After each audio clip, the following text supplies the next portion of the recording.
Well, good evening. We appealed on 11 serious cases tonight on Crimewatch, and the response we've had has varied from between very good to excellent. The murders of the mother and her little girl in Plumstead have generated most of the calls this evening. All our Photocall cases have produced new leads, and on at least 2 of tonight's cases, officers are actively following up viewers' leads as we speak. Let's start with those Plumstead murders, the appalling killings of Samantha Visit and her daughter Jasmine. A yellow ex-telecom van was parked near her home on the days leading up to the murder. A neighbour recalled seeing 2 strangers there. I think they're living there.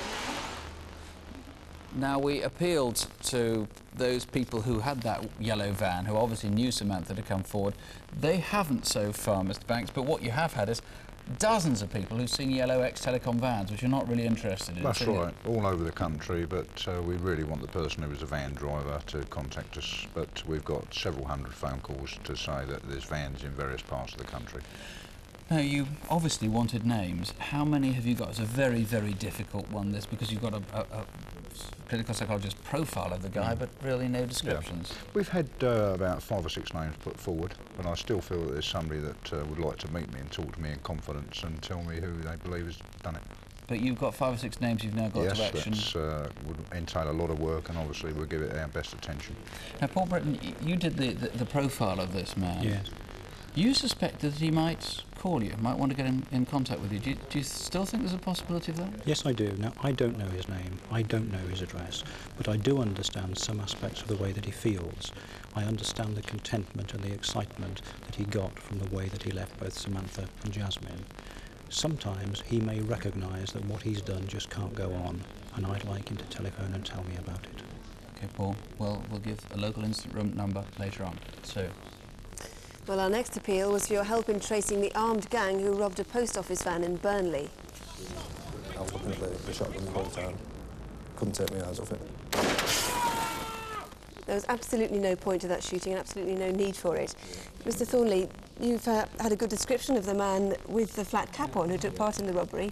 Any phone calls on who he might be? Yes, we've had an excellent response all round, both to the artist impression and to the green Xantia. In particular with the artist impression, we've got the name of one man who has been identified, and in fact that name has come from 2 separate sources now, and officers are actively following up inquiries in relation to that man. Well, that looks good. Is there a quick recap on his description? Yes, the description of that man, he was in his 40s, 5'5", 5'6". He was wearing a cap and flat cap and glasses, but they might well have been a disguise, of course. But the most significant feature about him was that he had a very weathered face and sunken cheeks with deep creases in the cheeks. The other crucial thing in this appeal was the green Citroen that they own. That's right, we've had a lot of sightings of green Citroen Xantias, but I think the most important one we've had is one of the actual Citroen Xantia with the number that we published earlier, and in fact that was sighted only 2 days ago. We do know where it was sighted, but I'm not at liberty at this time to say exactly where that was. But it's important because that car has been linked with several violent robberies in Yorkshire. It has indeed, yes. We believe our offence at Burnley was committed by the same offenders who've committed a series of offences throughout the South Yorkshire area. And my main concern is the next offence we'll be investigating may well be a murder unless these people are caught. Please ring us if you can help. Thanks. Oh, indeed, it is, yeah. Now to Photocall, and there was a flurry of phone calls on this right through the evening. What results? Let's start with Lambert Victor Small, or I know he goes under aliases, Brown, Tate and a few others, doesn't he? The police in Birmingham want to speak to him about the murder of Thomas Spence. Fair number of calls. One from a lady who runs a bed and breakfast who thinks he stayed with her about 6 weeks ago, and I understand just as we came on air there was a call which the officers are quite excited about and could be acting on as we speak, so hopefully good news. Then there was Paul Anthony Hickson. Now, he's the Olympic swimming coach who's wanted in connection with an inquiry into indecent assaults. Yeah, down in Swansea and the West Country, we know he goes around there.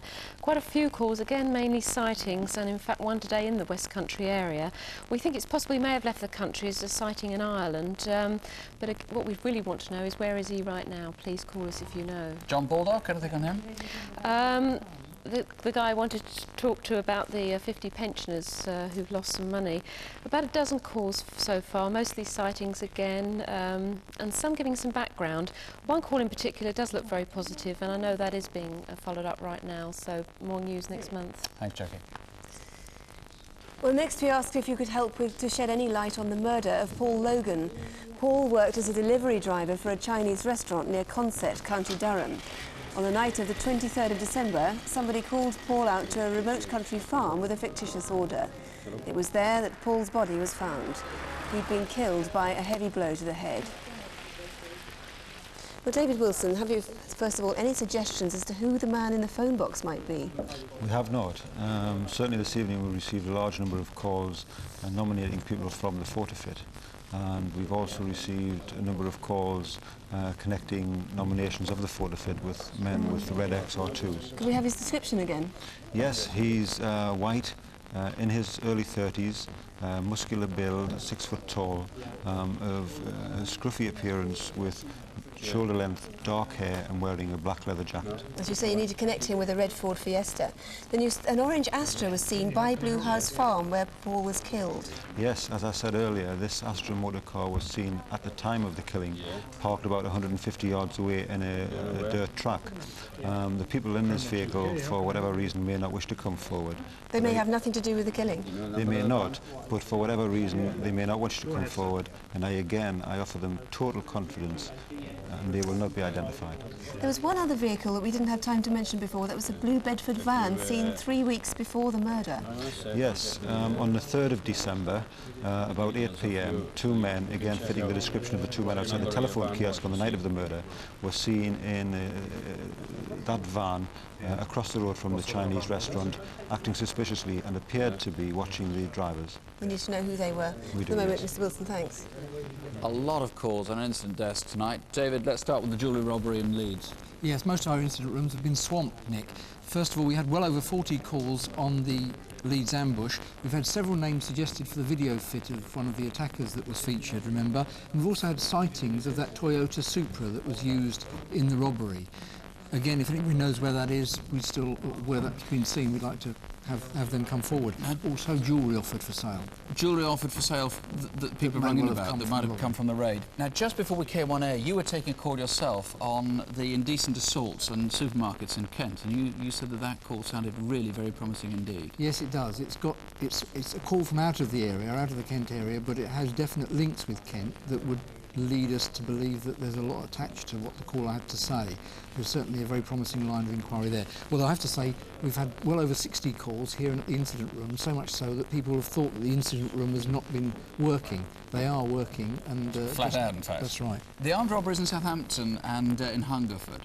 Yes, about 15 calls on that. We've had a sighting of that white cargo lorry that we asked for information about. In fact, we've had one man who called the incident room, and we'd very much like that caller to ring again, please, because the information that you started to give has caused us to want to get more from you. So please call the incident room about that lorry. It was C837KGJ. The number for you to ring, sir, is 0703 581 111. That's the same number you called before. Please call again. Thank you. And that's all for this month, but our lines are still open for another half an hour or so. If you haven't been able to get through yet, please do call if you think you can help. We'll see you in a month from now. Next week, incidentally, it's Victims Week. Look out for events mounted by victim support. Whatever happens, don't have nightmares, do sleep well. Good night. Good night.